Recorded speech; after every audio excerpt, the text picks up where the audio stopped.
YCP పాలనలో ఆంధ్రప్రదేశ్ సమ్మెలతో భగ్గుమంటోంది. ఓవైపు అంగన్వాడీలు, మరోవైపు పారిశుద్ధ్య కార్మికుల సమ్మెలతో ఏపీ అట్టడుకింది. డిమాండ్ల పరిష్కారం కోసం అంగన్వాడీల సమ్మె 30వ రోజుకు చేరగా కనీసం వేతనం కోసం మున్సిపల్ కార్మికులు సమ్మె 16వ రోజుకు చేరింది. అయితే మున్సిపల్ కార్మికులు సమ్మెను విరమించుకోగా అంగన్వాడీలు తమ నిరసన గళాన్ని వినిపిస్తున్నారు.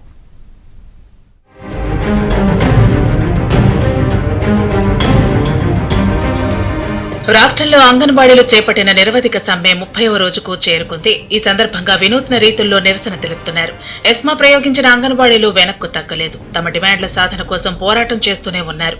మరోవైపు సమ్మె చేస్తున్న అంగన్వాడీల ఇంటి అడ్రస్లను సూపర్వైజర్లు అడుగుతున్నట్లు తెలుస్తోంది.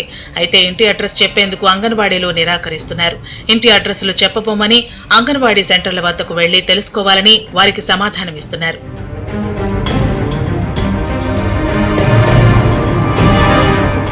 గుంటూరు జిల్లా తెనాలిలో అంగన్వాడీలు వినూత్నంగా నిరసన తెలిపారు. స్థానిక వీఎస్ఆర్ ఎన్వీఆర్ కాలేజీ ఎదుట దీక్షా శిబిరంలో 30వ రోజు ఆకారంలో కూర్చుని ప్రభుత్వానికి వ్యతిరేకంగా నినాదాలు చేశారు. ప్రభుత్వ వ్యతిరేక నినాదాలతో హోరెత్తించారు. తమ సమ్మెపై ఎస్మా ప్రయోగించడంపై ఆగ్రహం వ్యక్తం చేశారు. ప్రభుత్వం తనకు ఇష్టం వచ్చినట్టు నిత్యావసర వస్తువుల ధరలు పెంచుకుంటూ పోతోందని, కానీ తమ జీతాలు మాత్రం పెంచబోమనటం ఎంతవరకు సమంజసమని ప్రశ్నించారు. ఎలక్షన్ కి మీరు అడ్డుపడుతున్నారు అన్నట్టు మాట్లాడుతున్నారు కాబట్టి మేము చెప్తున్నాము. ఇది మాత్రం గుర్తుపెట్టుకోండి. పెరుగుతున్న ధరల ప్రకారం మేము కనీస వేతనం అడుగుతున్నాము. ఈ రోజు ఒక ఆకుకూర కట్ట కొనాలంటే 12 రూపాయలు పడుతుంది. ఒక కిలో కందిపప్పు కొనాలంటే 200 పడుతుంది. ఇవన్నీ పెరిగినప్పుడు మా జీతాలు కూడా పెంచాలి కదండి. 5 సంవత్సరాలకు ఒకసారి మేము జీతాలు పెంచుతామన్నప్పుడు 5 సంవత్సరాలకు ఒకసారి ధరలు కూడా పెంచాలి కదా. ధరలు మాత్రం ఇష్టం వచ్చినట్టు పెంచుకుంటా పోతున్నారు. జీతాలు మాత్రం పెంచమంటున్నారు. ఇది ఎంతవరకు సబబు? ఇది సత్యన గారు గమనించాలి. కాస్త మీరు కూడా పక్క వాళ్ళ సలహా తీసుకుంటే మంచి. నంద్యాల జిల్లా ఆత్మకూరులో అంగన్వాడీలు చున్నీలతో ఉరివేసుకున్నట్టు నిరసన తెలిపారు. తమ వేతనం 275 రూపాయలు ఉన్నప్పటి నుంచి పనిచేస్తున్నామని, ప్రభుత్వం మాత్రం తమ జీతాలను పెంచలేదని ఆవేదన వ్యక్తం చేశారు. అరాకొర జీతాలిస్తూ సీఎం జగన్ తమతో వెట్టి చాకిరీ చేయిస్తున్నారని మండిపడ్డారు. తమ సమ్మెపై సీఎం జగన్ ఎస్మా లాంటి చట్టాలు ఎన్ని ప్రయోగించినా భయపడేది లేదన్నారు. ఇంతమంది అధిక ధరలతో ఇంత ఇబ్బంది పడుతున్నారు. కనీసం అన్న ధరలన్నా తగ్గించేసాయి. ధరలు తగ్గించేసి మమ్మల్ని ప్రభుత్వ ఉద్యోగస్తులు గుర్తించలేను, మీ జీతం పెంచలేను అంటున్నావు.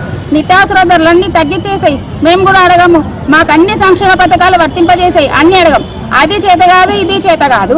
జీతం పెంచం, వేతనం పెంచలేమంటున్నావు. ఆర్థికంగా లేదు అంటున్నావు. మరి నువ్వు అన్నిటికీ ఆంధ్ర పెడుతున్నావు, చేయూత ఇస్తున్నావు, ఆసరా ఇస్తున్నావు. ఇవన్నీ పథకాలు నువ్వు ఇస్తున్నప్పుడు అక్క చెల్లెమ్మని అంటున్నావు. అంగన్వాడీ వాళ్ళం నీకు అక్క చెల్లెమ్మలుగా కనపడడం లేదా? పల్నాడు జిల్లా నర్సారావుపేటలో అంగన్వాడీల నిరవధిక సమ్మె కొనసాగుతోంది. 30వ రోజుకు చేరుకున్న సమ్మెలో భాగంగా కనీస వేతనం, గ్రాట్యుటీ వేతనంతో కూడిన మెడికల్ లీవులు ఇవ్వాలని వారు డిమాండ్ చేశారు. 11 సమస్యలు పరిష్కరించామని ప్రభుత్వం చెప్పడం పచ్చి అబద్దమన్నారు. బలవంతంగా అంగన్వాడీ కేంద్రాలకు, ఇళ్లకు బలవంతంగా నోటీసులు అంటిస్తున్నారని మండిపడ్డారు. తమను దొంగలుగా చిత్రీకరిస్తున్నారన్నారు. వెంటనే నోటీసులు వాపసు తీసుకోవాలని, లేదంటే ఆందోళన తీవ్రతరం చేస్తామని ప్రభుత్వాన్ని హెచ్చరించారు.